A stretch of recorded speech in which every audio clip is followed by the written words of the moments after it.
for us as we start?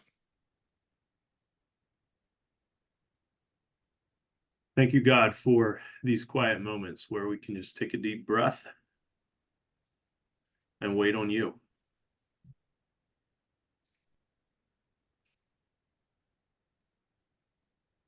And in this space, we look to you to continue guiding this coalition as we seek to lead well into the future as a movement, joining other movements around the world. May your kingdom come. May your will be done on earth as it is already being done in heaven and as it is already being done on earth. Amen. Amen. Thank you, Daryl. So good to be back with you, friends. We are on the journey as a guiding coalition. So what we will do, as we always do, is to reflect back and just to think through and to talk through what has our learning been since the last time we were together. So just a moment to be able to, rather than start forward, look back, we'll learn. And then today, what we're looking at is the sodal and modal dynamics, the center and edge dynamics. So we've talked about the defining future, where we would like to go. We've talked about the pioneers, who they might be, how we might support and serve them. And there'll be some work there around vision and identity, the heritage values work, pioneers, lots that has been already surfaced around really how do we create some generative energy in the system. What we'll talk about today is the both and dance of the both the center and the edge. So we're not just looking to push out and to prototype and to pioneer outwards. We're looking to have the center and the edge both play their part, and top, middle, and bottom in terms of the organizational infrastructure. So that's where we'll spend our time to talk about today. But what would be great before we move forward is just to sort of orientate ourselves, remember where we are, and to think back where we've come from. So what would be great, probably looking first to Glenn and Rodney in terms of, as you've played the role of sort of coordinating the connection points and the process. So be great to hear. We obviously talked about Moses and Joshua, and today we'll add Jethro in terms of some of the system and the process that comes. So we'll continue on that theme. But we talked about Moses and Joshua, talked about looking for those pioneers, who they were, how they were. We surfaced some of that conversation, as well as obviously continuing the conversation around vision and values and process. So what would be good is a quick update, if there are sort of progress markers that are helpful to share with the group. And then also probably from each of the group, or some of the group, if you don't feel able, just sharing what has been over the last 12 months, the one, or what have been the 2 or 3 key highlights for you. As you've been thinking this through, it may be a place, revelation, insight, encouragement, a question that has surfaced, or a meeting that has sparked something for you. So first, Rodney and Glenn, if you'd give us, or nominate from the group, some of the progress reports and markers of where we're at and how we're getting on. And then we'll have some of the group to share a little bit of their reflections of the last 4 weeks before we move forward. Let me jump in first with the things that come to my mind, then Rodney can do the parts that I'm forgetting. Just that we have 2 subgroups functioning, one working on vision, another one working on identity. And the vision one is Twin and me, and we've met several times. I've been developing things. It's in my court to sort of take the ideas and put it back into words and get it back out, define what we do with it next. I think like show you guys as the initial step. The identity group is has met as well. I don't know that that's at a place to, I mean, feel free to share something, but I don't know that you necessarily have to at this point either. We But, actually do have something to share when the time is right. Yes. Okay. Okay. I'll start and then invite Alberto and Lewis to jump in because we each had something to share. Hyacinth is also part of this group.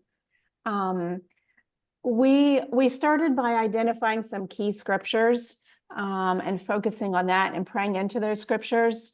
And really, I think probably Psalm 139, where we're being formed, where LMC is being formed, is a key scripture for us. Hyacinth identified that the last time we were together.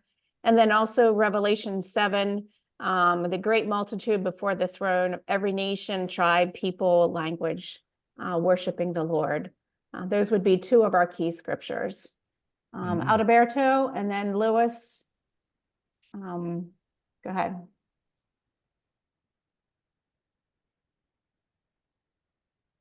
Take it off of mute. We'll hear you better.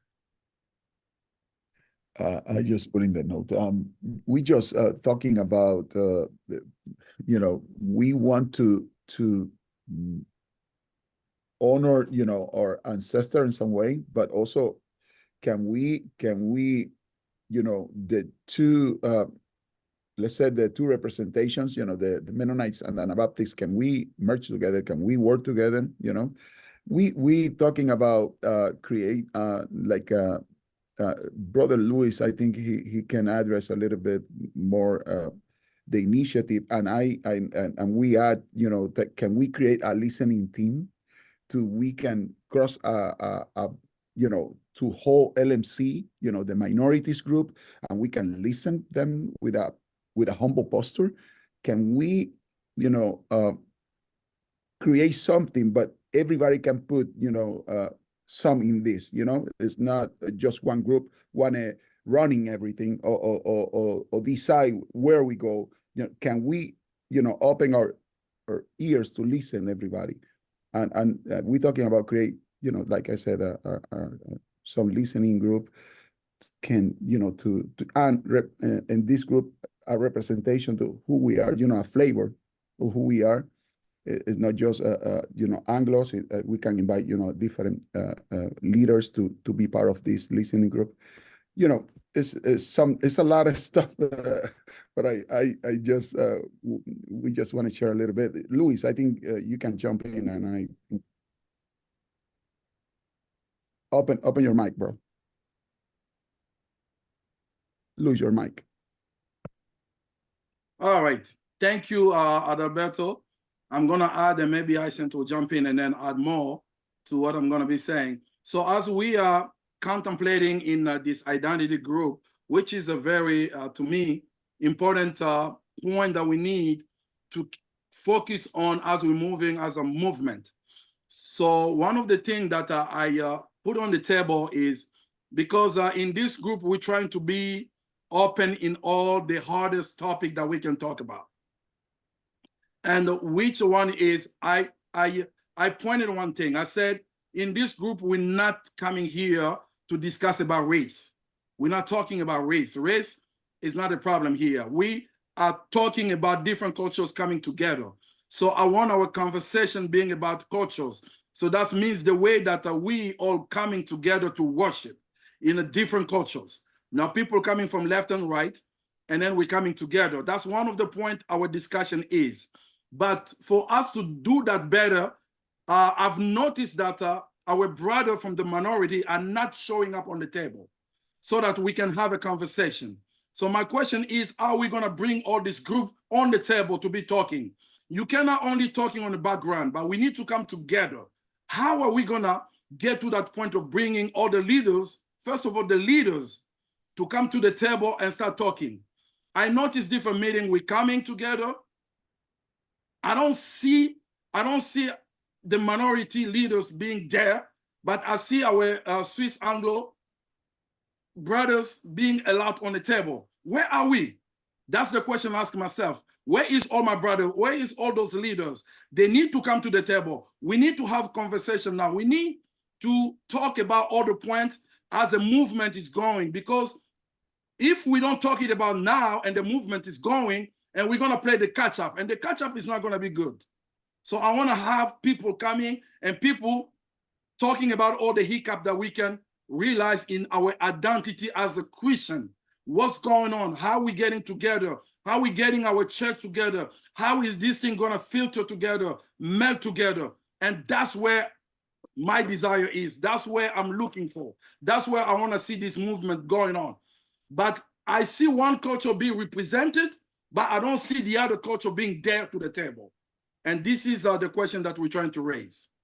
It's good. Really, well, it's really important is if you're going to have a conversation, everyone needs to be in that conversation. You can't have a conversation about multiple cultures with some not represented, definitely.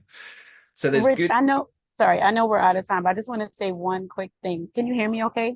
Yep, perfect. Go for Okay. it. I just want to say two things very quickly. One is in terms of Psalms 139, we're looking at it as LMC being in this place, not moving from that text as individual reflection to a corporate reflection movement.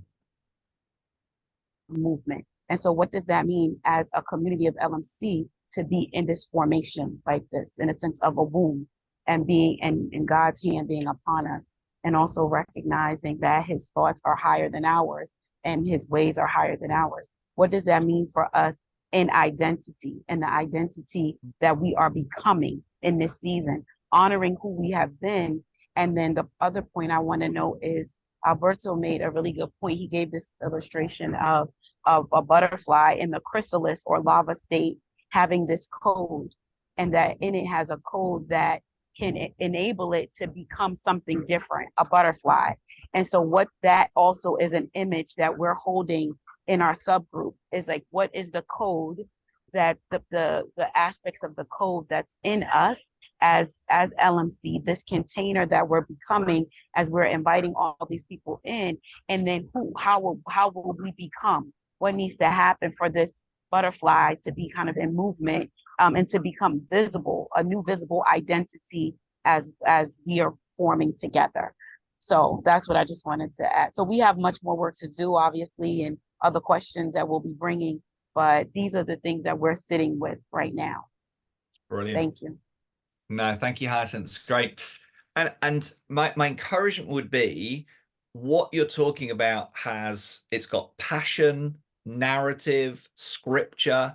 You're not simply talking about an organizational redesign or a new organizational brand process, or you're talking about things that will have resonance with people because of scripture, humanity, creativity. So chrysalis, Psalm 138, that those are places. How do we have a conversation, a table? I would really encourage you to be in that language. You will need behind that and underneath that strategy, systems, scorecard, all of those things are needed to make that real. But it's skin before skeleton, and it is that sense of narrative, story, scripture before it becomes structure, system, and scorecard. So that's really encouraging. And last update, where are we at with the pioneers? I know that, Glenn, we've emailed back and forth a little bit, and Rodney and Glenn, we talked about it in terms of who they are, how they are, where they are. How do we think, where are we at with just either naming and surfacing who they are, or some thoughts on what that might look like? Let Rodney speak to that. I think we still have more work to do on that, perhaps further defining what we mean by pioneers. I think we automatically think of people who are church planting as pioneers, and I'm not sure that's exactly always an equivalent. And then just working further on how we can resource pioneers. I would also add, Glenn and I had a conversation with Marvin, and so we felt like it's important for EMM to be part of this coalition. But part of that conversation really was defining how EMM and LMC are approaching movement. LMC approaching it as more of a paradigm shift within our network of churches, EMM approaching it and looking for what are the trainings that are needed. And so I think those are ways that our two organizations are still working out what that might mean. Also, the B team and Glenn had a retreat recently, and we're having further conversation on governance. I think that's going to be a very key part of a very key part of our focus and coming up here. It's good. Hyacinth, did you want to share something? I have a curiosity. Why the term pioneer? I know what we're going to get at with these labs, but thinking even from a cultural differences perspective, I think that as things roll out with Pioneer, we're going to need, as we've often had to do within LMC, define what we mean by that. So people can interpret from historical perspectives Pioneer to have different meaning and context. And because of some of our nationality of heritage, what Pioneer can mean as we invite others to the table. So not that it's not a good word, not that we can't use that word, but what do we mean by that?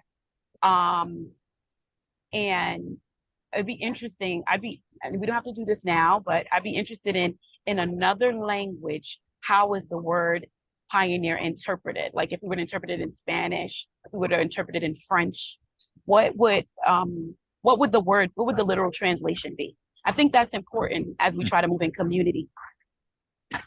Oh, it definitely is, Hyacinth. And language is so important because words do create worlds, and we may decide, and you may decide, that pioneers is not the right word. It's generally the word that we use as the simplest and easiest catch-all term, which doesn't absolutely mean it's the right term to use. So, and in one sense, your comment brings us to where we're at today to talk about what we will describe as the sodal reality, which is the more risk-loving, creative, innovative, disruptive explorers, those pioneers, and then the modality, which is the whole, which holds more of the structure, the system, the governance, the wider community. So it's absolutely important that you do find language for that group.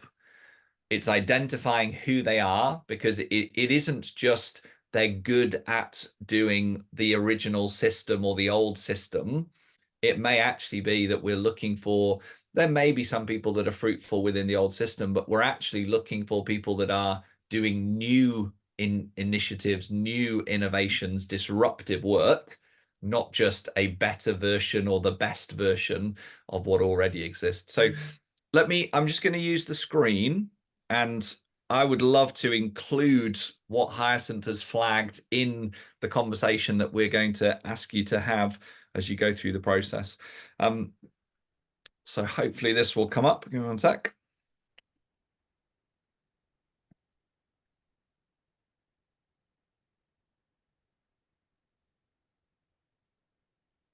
Perfect.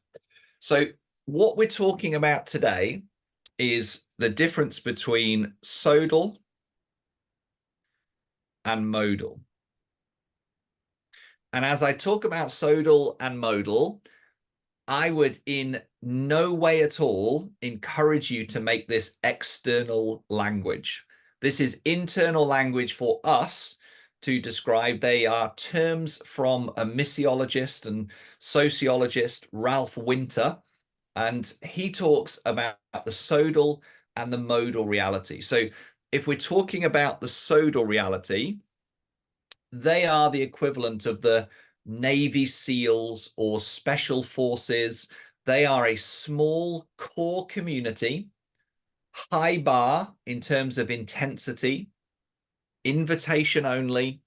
They are ones that will take on risk and go to new frontiers or create new forms. So they're bound by a common cause, high commitment, high intensity, frontier orientated, generative. Biblically, they are the yeast in the dough. They're the small that make a huge impact. And then what Winter would also talk about is the modality. So the modality is the whole of the community. If the sodality are the Navy SEALs, SAS Special Forces, the modality is the Army itself. So the modality has no end or limits. All are welcome. It's more around sustaining rather than generating. It has a clearly defined territory where sodal bands will be more mobile and go to new places. The modality is solidifying and strengthening what exists.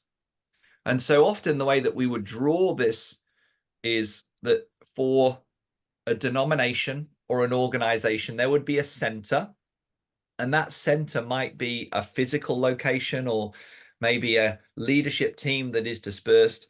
But what you have is this organizational reality where the influence and edge of the organization is here. And what the center is trying to do is to oversee the whole. And so there will often be layers of leadership that take us to the edge.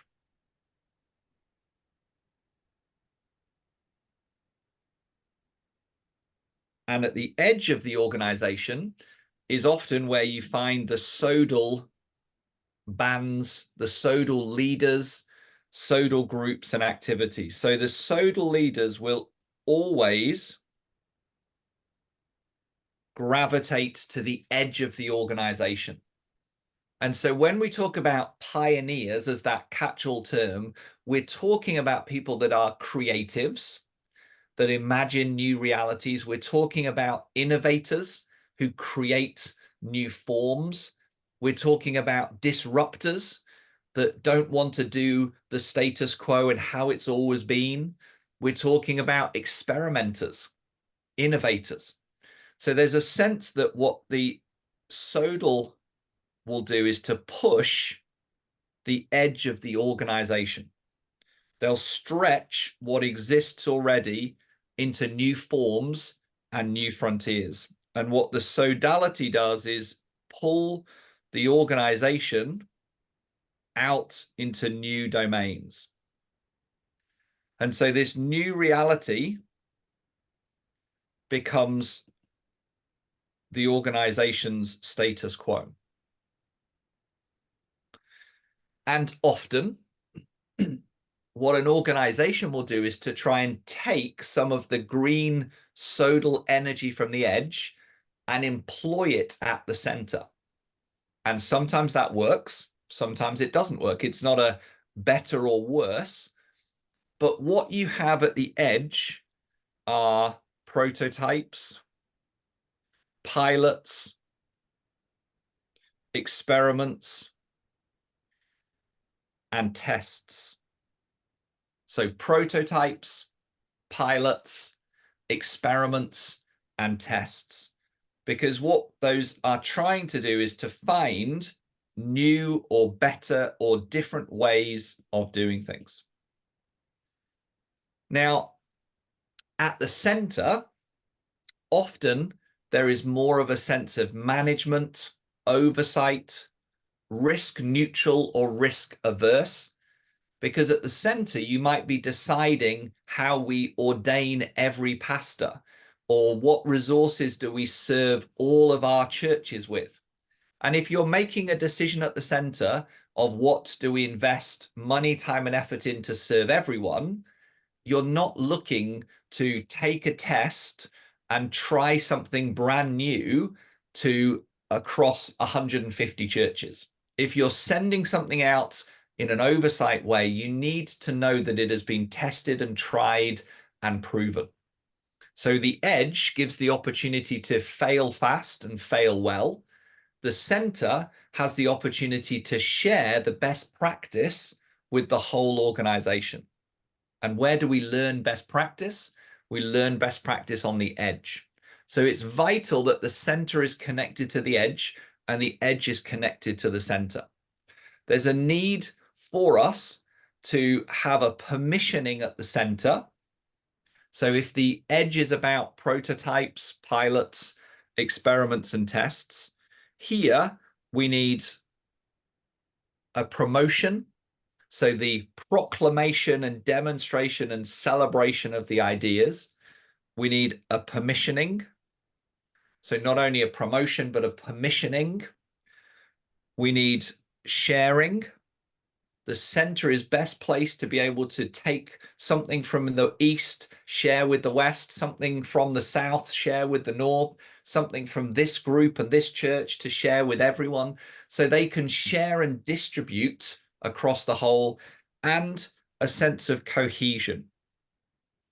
Because the edge is always pushing out, but the center can bring a cohesion and a coalescing together around the process. So the edge will have a sense of we're going to explore, but the center will have the desire to edify. The edge wants to explore, the center wants to edify. The edge wants to experiment and try. The center wants to explain to bring everyone on the journey. The edge wants an autonomy, a freedom to go and do something new. The center brings accountability to make sure that within that freedom, there is a framework. And finally, there needs to be that sense of mutual submission rather than the center being dominant and the edge being subservient, or the edge trying to wrestle away or apart from the center and stretching it out. So the center can sit on top of the edge, or the edge can pull away from the center and it breaks. So what we are talking about here, and Hyacinth, the picture of a chrysalis is a wonderful picture, because last session we were talking about trying to identify these edge people. So your pioneers are the ones that are stretching new frontiers, new forms, creative, disruptive, innovative, experimental. Who are those people? But alongside that, what also needs to happen is that the center needs to reimagine itself. How do we become a more movemental structure? How do we change our scorecard to measure more movemental outcomes? How does our strategy help us to become more generative and multiplicative? So we're shifting things like scorecard, we're shifting things like strategy, we're shifting structure, shifting resource. So the center needs to go through the chrysalis to become a butterfly, and the edge needs to have enough yeast to impact and affect all of the dough. So how do we see a butterfly, and how does yeast impact the whole dough? So this dynamic is important because the gravitational pull will always be to the center. The existing paradigm and system will always win unless you begin to rig the table and balance the stakes. The existing default will always triumph over the experimental edge, but it's the edge that will reform the center. It's the edge that will in time inform the center. So when we talk about pioneers, they're the green dots, the yellow circles, they're the ones that will stretch LMC into new frontiers and forms. But we have to have that green center as a chrysalis to produce a butterfly, which is a movemental structure and strategy and system that holds cohesion, that proclaims, shares testimony, shares celebration, permissions the edge, and begins to really bring a sense of cohesion across the whole. So I want to just pause there. That's the final bit of input, and then we've got 60 minutes to process it. I'm going to give you one more tactic a little bit later.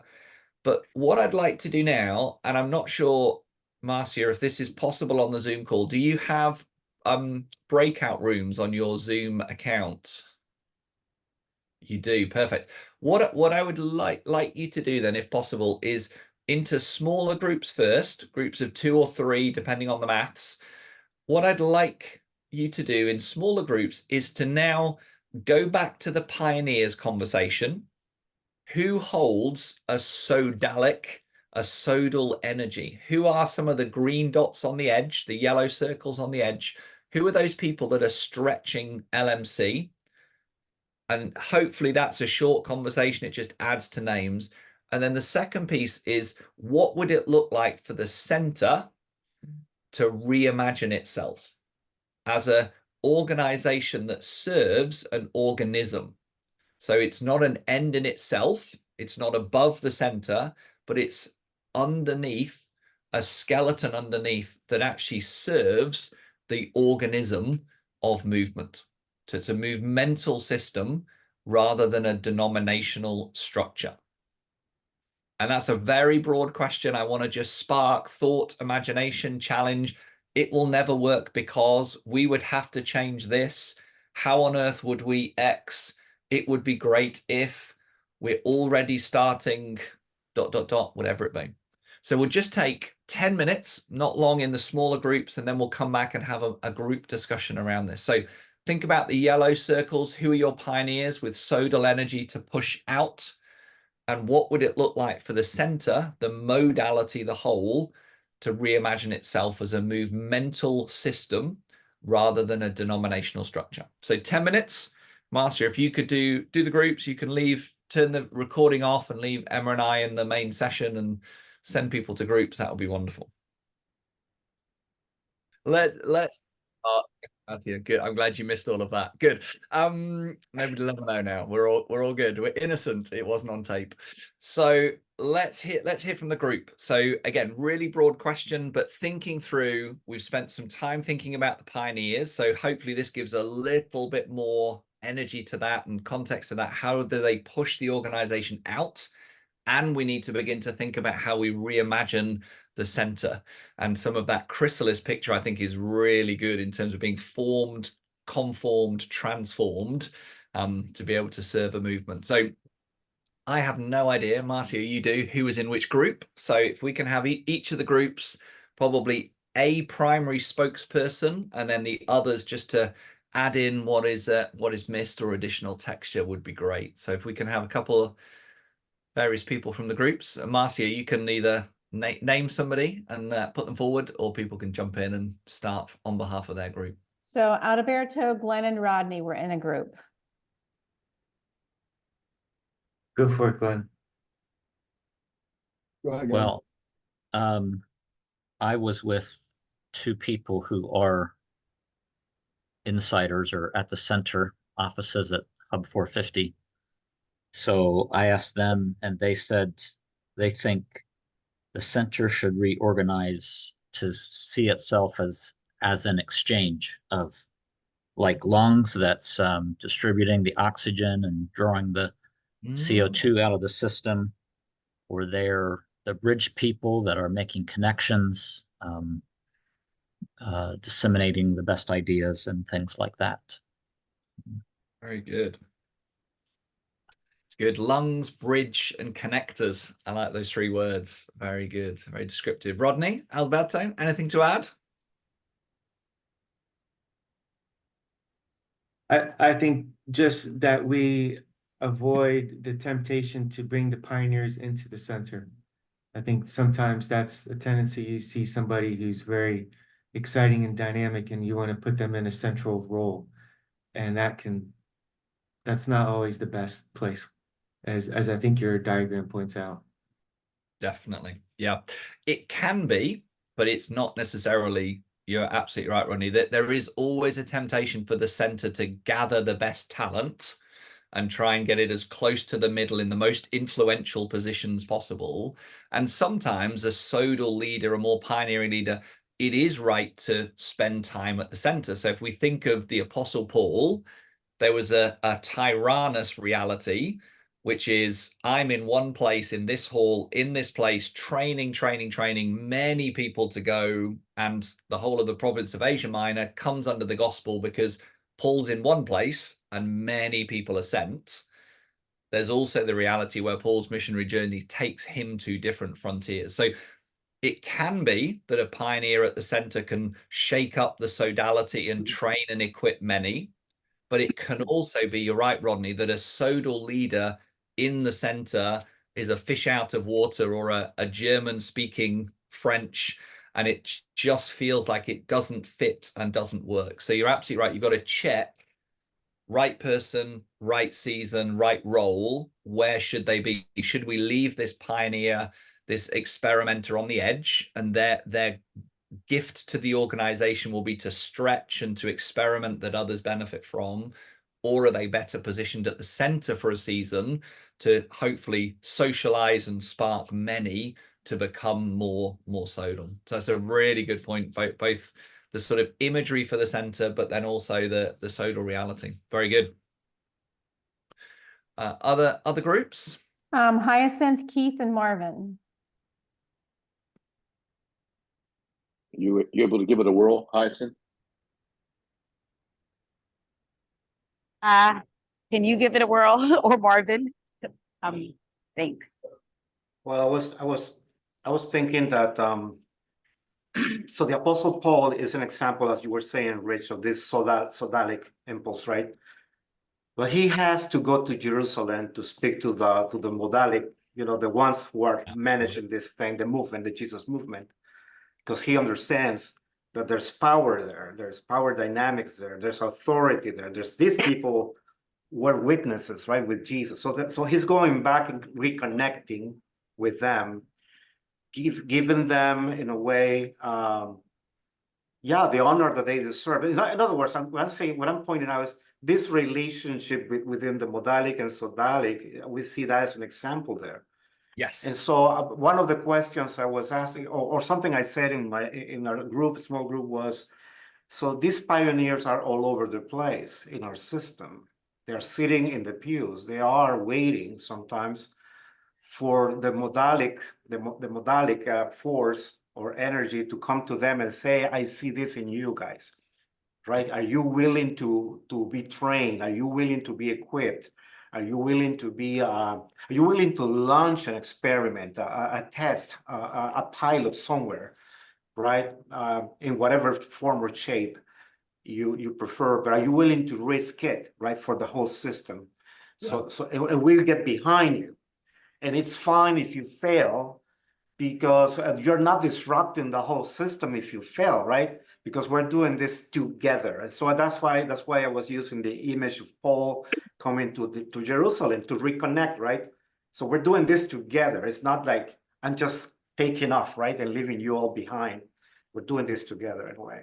Very good. Yeah, and that word together, Marvin, I would sort of double click or highlight it or put it in bold, because you're absolutely right. If it becomes us versus them, which it often becomes in organizations of us on the field and them in head office, or those at the edge versus, so if it's us versus them, it doesn't work. It has to be, there's a mutuality, there's a love and a care and an appreciation of both.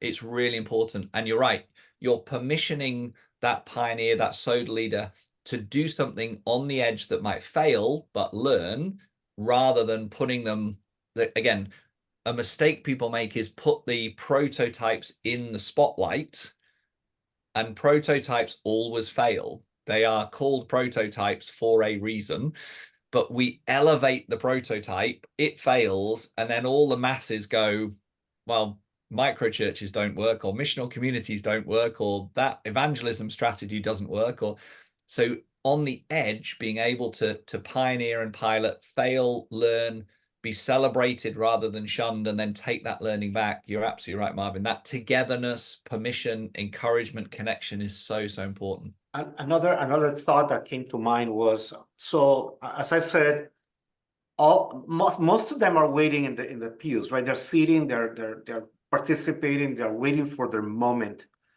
to embrace where they can embrace their calling, and somebody will say, hey, go, man, this is your time, right? Others simply do it, right? Because they are not patient enough with the system, right? This modalic system, this modalic force is never going to give me permission, so I'm going to just take off and do my thing. So I believe that there's a need for the force at the center, right? The governance or the modalics, the modalic force in the center, to really stretch out and reach out to all of these people. Yep. The ones that are sitting, but the ones who also will take off no matter what, so that we avoid that, because we do need that people. We need those pioneers to stay within the system, right? In most cases, in some cases, it's not going to happen. We're not going to retain them, but hopefully we can, because we need them. Yeah, and I would probably add, Marvin, that you need the pioneers to stay within the system, and you need the pioneers to help the system reimagine itself, because there are pioneers that are sat in the pews waiting to be invited. There are pioneers that are already going and pushing boundaries within the system. And there are pioneers that have exited the system and are in business, parachurch, other domains that have said, I'm going to go and become an entrepreneur. I'm going to transform the education system. I'm going to work in a non-profit. I'm going to become a counselor, government official. So there are pioneers that have stepped away and beyond the influence of the system, that the system actually needs to stretch to serve. So when we think of who are the leaders we're serving, so to give you an example, we did a training 20 years ago, a learning community, and it was the Kairos moment that led to me ultimately with Duncan planting and starting training for Christian entrepreneurs, because we had church teams and we said, write down your 20 key leaders. We were talking about leadership pipeline and formation process and developing leaders. And it was a Holy Spirit moment, because it wasn't planned, and so I can't take any credit for it. But the words that came out of my mouth were, how many of those leaders are building the church? And almost every single one of the team, 20 names were on the list.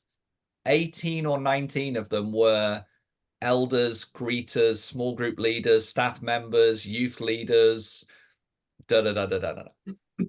And even the people that had business or arts or education backgrounds were still an elder or running the finances or whatever. I said, well, write down another list of people that are impacting your city that are part of your church. Completely different list in education, arts, commerce, business, community action, And the paradigm of, we have leaders that we train to build the church, in effect, to build the system and keep the modality running, rather than how does the system serve these leaders that are impacting the city and the region and different domains within culture. So I do think, Marvin, there's both a, how do we activate people in the pews? How do we work with those that are in the system pioneering? And how does the system reimagine herself to serve those that are at the moment beyond the old paradigm of this system that actually can become other side of the chrysalis? How do we serve people in education, arts, commerce, community impact, whatever it be? And so these are really important conversations, because if you start unearthing who the pioneers are, that in effect invites the process to, you have to reimagine the system if you engage those pioneers authentically.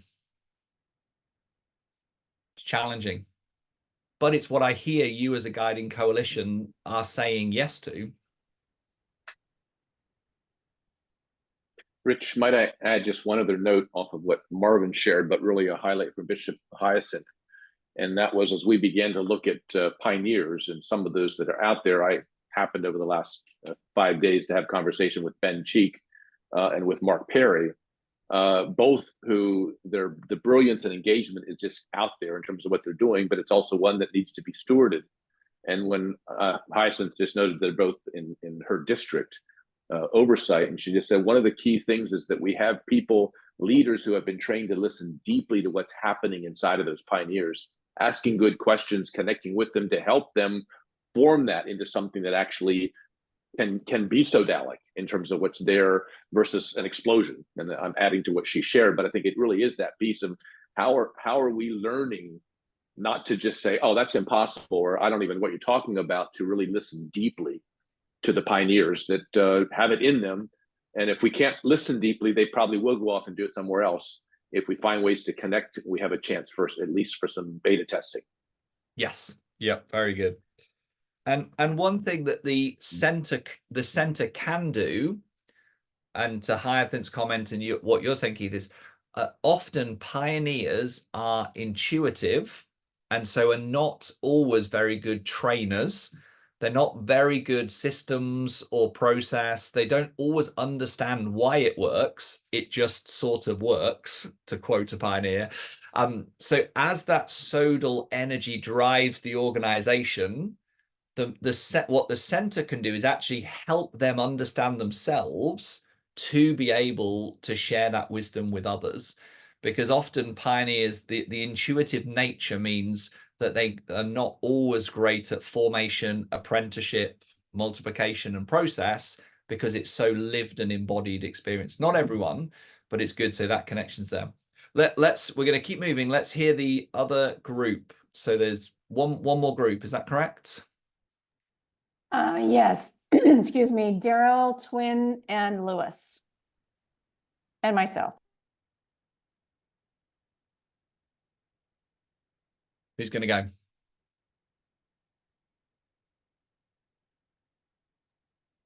Daryl, go ahead.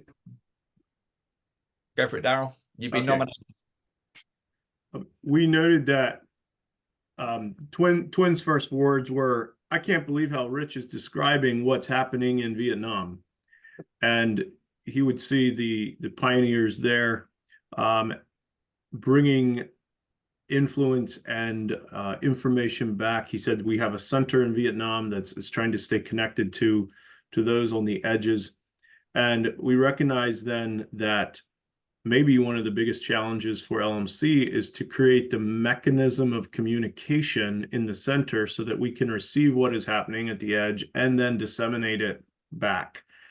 We also had a big conversation about, and who is the center, or what is the center of LMC? Is it the B team? Is it CEC? And we recognize that a board might be expected to be the center, but did we put sodal-minded individuals in places like a board because we say, hey, they're doing things, so they must be the right people to have at the center? So yeah, just that conversation. Who is the center? And is our center equipped with the mechanism to be the center? Two great questions. Comments from the group? And I added at the end of that conversation, so if LMC, we didn't define who is the center right now, as we're moving to the space of saying that let's name the pioneers who's going to work at the edge, when we don't have the definition of the center, how this thing is going to be working together. Yes, absolutely, Lewis. So who is the center? Where is the center of LMC? What does the center, in terms of its function, identity, personnel, who would you see, who would you say, and who would you see as the center? Because you're absolutely right, Lewis, and great question, Daryl. We can identify the pioneers to start to move and experiment and push out, but that center dynamic, center and edge, has to be clear. So open question, anyone jump in? Who would you see as the center and the functions of the center, the mechanisms to connect center to edge? For me, as the center of LMC, is a combo, right? It's a combo of Bishop Board, it's a combo of BE team, and it also includes CEC. So it's those three together. How those three together connect, communicate, are on board with on the same page, I don't know. I mean, that's as I guess is a question that we're wrestling with. I guess I'm gonna defer to B team here, but and the others. But I think that's a question that I see our system wrestling with, right? Yeah. Yes, it is. Well, and Daryl, it came up for Daryl, didn't it? Last time we were talking about connections and who plays what role and wears what hat to keep that connection point there. So, yeah. Others? I agree with Marvin, what Marvin said. I'm a member of the CEC, and that question still, we didn't clarify correctly how this thing is working together. Those three can work together if we try to define and kind of use a communication of thing, because I'm seeing question coming up, a little bit of tension behind, because I know that I'm working with my Mennonite brothers. Sometimes they are passive aggressive. Let me say that clearly. So basically, none of them want to say this is what is happening, but I'm not part of that culture. I want to see things working right. I think I am that little piece that God has put in this thing. I will say what I see, I will name it, and we have to find a solution and move on. So those three branches need to come together, defining how we're moving as a movement and lead together. Amen.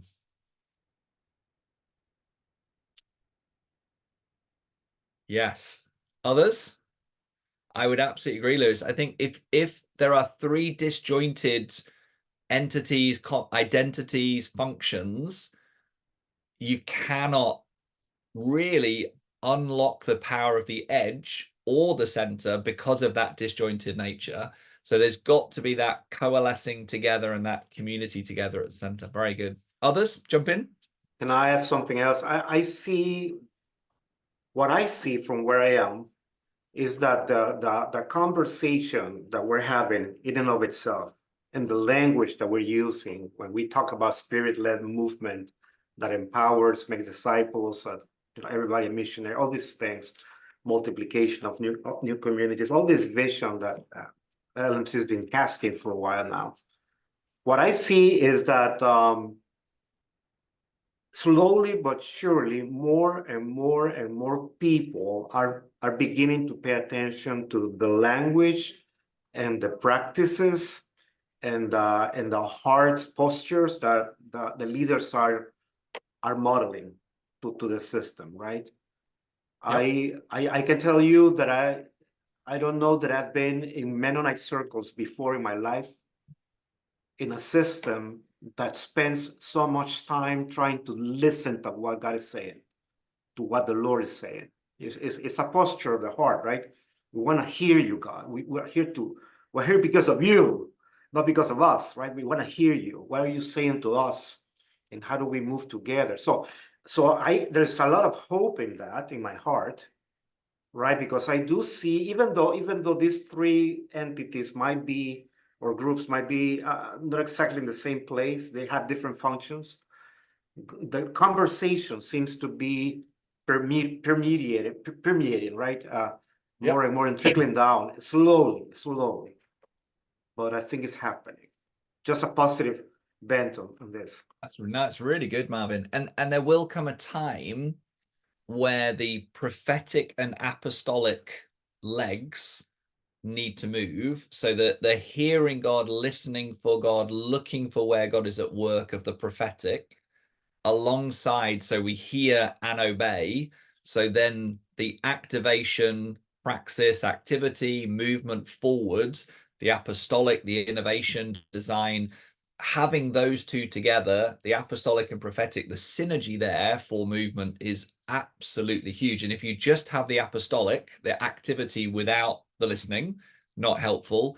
If you just have the listening without the obedience and the action and activation, not helpful. So that the opportunity for those two at the center. So again, apostle, prophet, apostolic, prophetic, these three dynamics.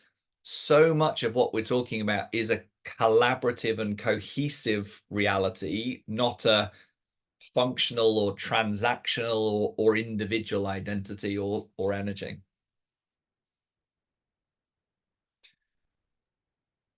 We're 20 minutes out. I'm going to set you another question and challenge, unless there are other. Keith, you've come off mute. Yeah, I just wanted to note what Lewis shared really struck me as a key thing that at Bishop Elder Team we're recognizing the importance of, is the sense of, we look at this and say, what is the center? And it really is a combination of Bishop Board with a long traditional history of the kind of stewarding of the movement, a more recently emerging CEC function that we're trying to figure out what the great experiment of the CEC was supposed to be and where it's going. And in that context, a new emerging Bishop Elder Team to steward that process. And that really is an interesting dynamic. And the key thing from the Bishop Elder Team's perspective, and I'm just going to expand it to the Guiding Coalition, is that we have to steward that so that we don't allow the process to shift back to what was in structured organization, but creates a space to move into the new. And that's our responsibility collectively as a guiding coalition to help lead into that. And that's central to the work that we're doing. It is. And so some of the assignment, the homework that Emma and I will give you is, how do you define the center, and how does the center begin to function effectively in its role? So in the same way, the last set of homework was, who are your pioneers? How do you work with them? How do you activate them? That's the edge, the sodal. Today is, how do we define that center, which I feel like there's clarity on the call of those three realities, but how do they work together to effectively function as the center? So that's the challenge, because as we begin to go through the process, the Movement Lab will help. A rising tide raises all ships. We've got our pioneers. Should we gather them all? Should we train them through Movement Lab? Should we train them? We need to understand the center. How do we gather and disseminate the best practice from across the whole? How do we communicate and permission the pioneers, the sodal realities? How do we communicate the vision? How do we hold the relational glue, be that theological, be that personal, be that structural? How do we hold this together? Not hold it tight together, but hold it loosely, open-handed, because the sodal is going forward, the modal is holding the whole. So these are the challenges. So what I'd like to do, I'm going to put you back. Marcia, sorry to give you a tricky assignment. If you could mix the groups up, just so that different people go different, doesn't have to be totally perfect, but swap a few people around so we're having different perspectives, different conversations. We've got 20 minutes left. What I'd like you to do, 10 minutes in the group, and then we're going to come back together. What are 3 things that the center, as we're talking about these 3 entities, need to start, stop, or change? So the center needs to start X, Y, Z, meeting together, talking together, whatever it be. What does it need to stop? The center needs to stop these 3 entities never meeting, or one person overlap. We need to change. We need to make sure, whatever it be. And it doesn't need to be one start, one stop, one change. But what I want you to be thinking about is, we cannot just keep the status quo going forward. Change has to come. So what is that change? You might have 3 things that need to change, 3 things that need to start, 3 things that need to stop, but creating a slightly more artificial environment around you to challenge you to say, what needs to change for the center to begin to function effectively as the center should? So 10 minutes in your groups, it's not long. It's gut level, surfacing what feels important. It won't be fully formed, but it's just pushing you to that in smaller groups, and then we'll come back and discuss as a larger group. So Marcia, if you can send people off, pause the recording, that'd be great. Name your 3 things reasonably quickly, because we are close to time. So it's a good bit of a assignment for you to put them on the working doc. Just another visual that some of you will have seen before, but it's helpful again, just to help you to think through this change process. And we'll dig this out a little bit later in the piece, but it gives you a visual first to move from.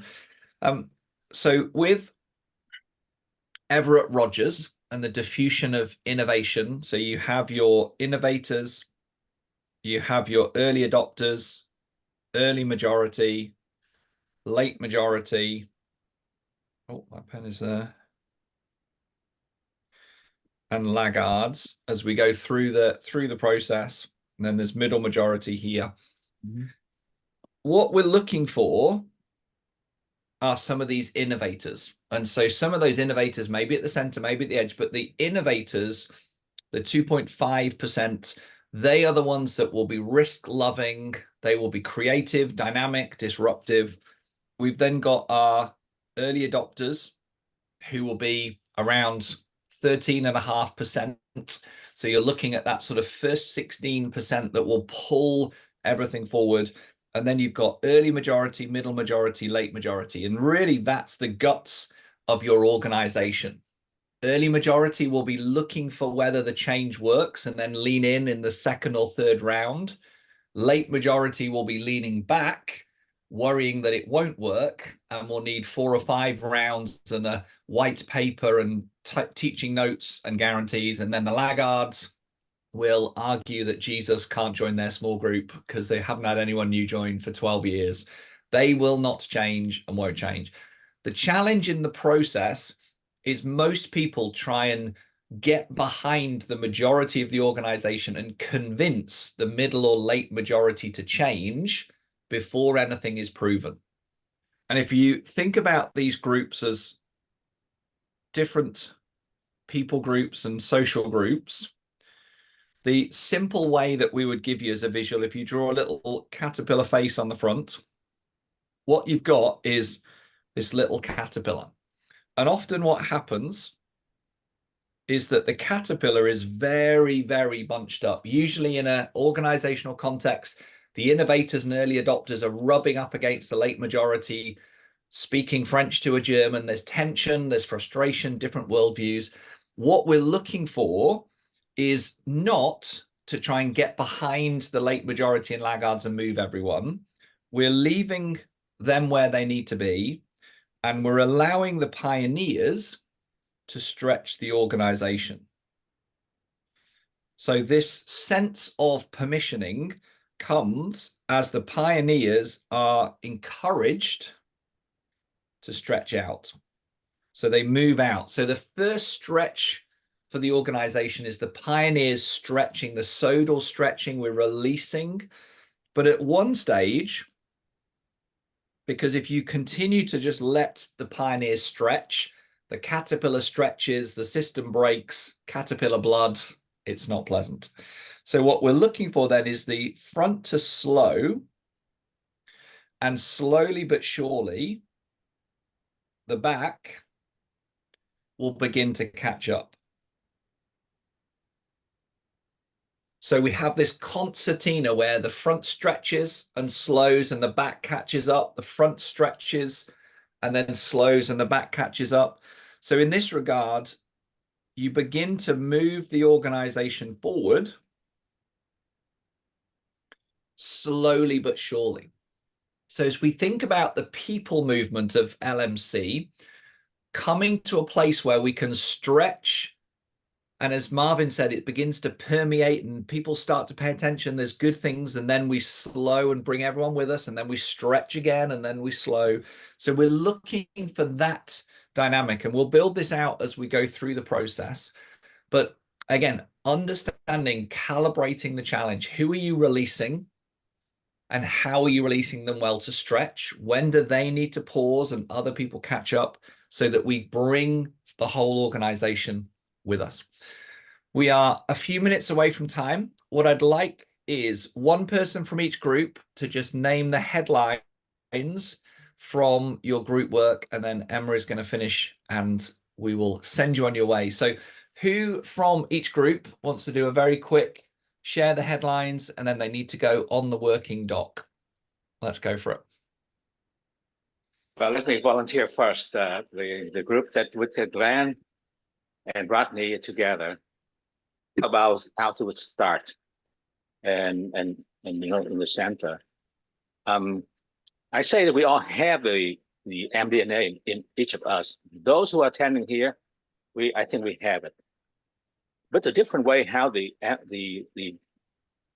genes express is first thing. There's some segment of the gene will be expressed in a different protein, and at the end of the day, will provide the different chemicals for the organisms of the body to grow. And so we already have in it.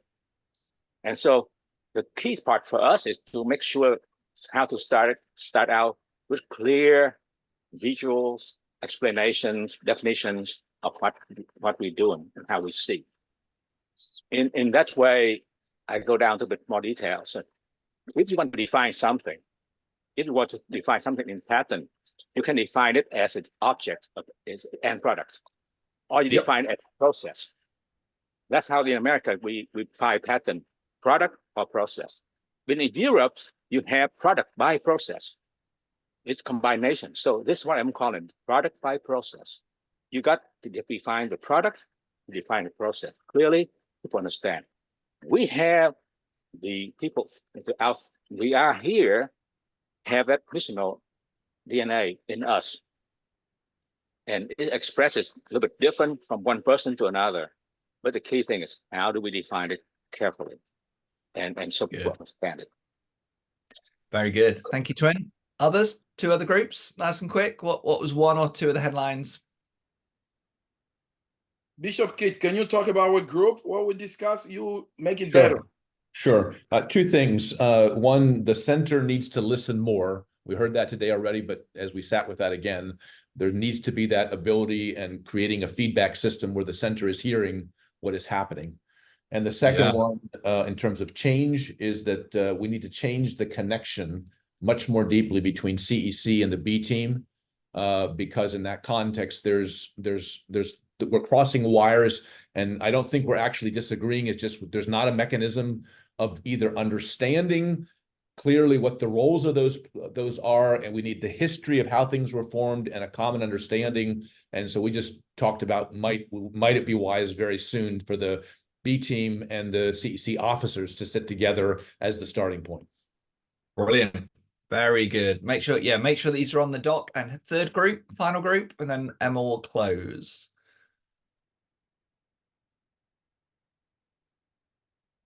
I've got no idea who is in which group, so somebody's going to have to speak up. Go ahead, Daryl. Yeah, so Keith, what you just said captures a tiny part of our discussion. Amen to that. Marvin reminded us of LMC used to have something called School for the Apostles. And he says, what happened to that? Might that idea be a way that we can continue to gather the innovators and give expression and place for what is stirring in their hearts so that it can be communicated? Maybe it's a school for apes instead of just apostles. And Hyacinth had two great questions about the role of the ministry of ILM in this, as well as the question about Hyacinth. I'm drawing a blank on the second question. It just left me. Oh, that's okay. Sorry. And so it was just about the transport, like with using the bishop board to find out, having more conversation in the bishop board to talk about all that we're learning. There's this assumption that it's going far out, but to find out what is actually happening in the life of the districts with the information, and to maybe have more opportunity to exchange support and resources, whether it is one bishop visiting another district to do a teaching to help that district further understand what is happening right now in the center parts of LMC that should be kind of going through the pipeline of information and connection. Brilliant. Thank you. Thank you, Hyacinth. Thank you, Daryl. So do make sure the document that Marcia put together is our working document. Make sure you're on there and using that as a sort of scribble pad for ideas and thoughts. Put that down, and I'll email through. Marcia will do the recording, and then I'll email out a couple of notes as well. Emma, can you close us with some thoughts and update and prayer? Yeah, it's always really encouraging to listen in on these conversations and to see how you are all progressing from time to time. And it's always encouraging as well to see the way that your prophetic imagination is so vibrant in this group and at the heart of the denomination, and you're longing for diversity of voices. I think that's a really vital piece, and it speaks to something about the paradigm that you're sort of moving into or leaning into as a foundation and foundational value. I think there are 3 words that I would that I've sort of come to, or that I've heard through the discussions today, more around the architecture or the strategy, and they are spaces, communications, and collaborations. And in terms of spaces, I think you've talked about how to curate spaces for listening, both to pioneers and also within the center. How do we engage with each other?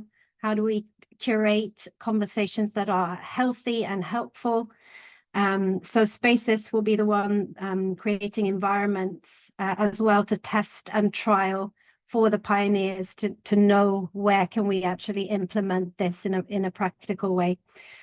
Communications is always a tricky piece and always needs to be there for these types of processes. And it seems like you're already getting there from some of the comments in terms of permeating and starting to socialize the thinking. So just being really strategic with that continuously, I think would be helpful, but also realizing the modal reality needing that communication internally as well to support what's happening beyond, and collaboration as well in relation to the modal that we've talked about today. How are you going to do that, and what is a helpful way of collaborating between these 3 different groups that you're talking about? So, and that's what I've heard today, and would encourage you to continue to think about spaces, communications, and collaboration. Let me pray for you.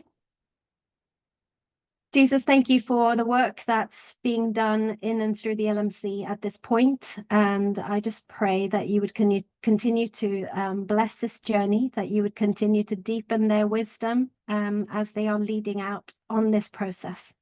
I pray that as they're bringing people along the journey, that you would enable them to build a solid core of people who would bring that refreshed and renewed reality to bear through the innovation and understanding of the few that need to go first, but also then to bring it to the majority, and even perhaps to some of the laggards at the end of the caterpillar curve, God. We thank you for what you're wanting to do, and just pray that you look after each and every one on this call as they are filling their role and doing their part for architecting this change that you are looking to see through the LMC at this time. Amen. Amen. Great Amen. to be with you. Thank you for gifting us 6 minutes extra. Appreciate you. Really good to be in touch, and we're looking forward to the Movement Lab as well. So we'll keep in loops of that in terms of communication and update. That'll be a great space to keep this learning moving forward.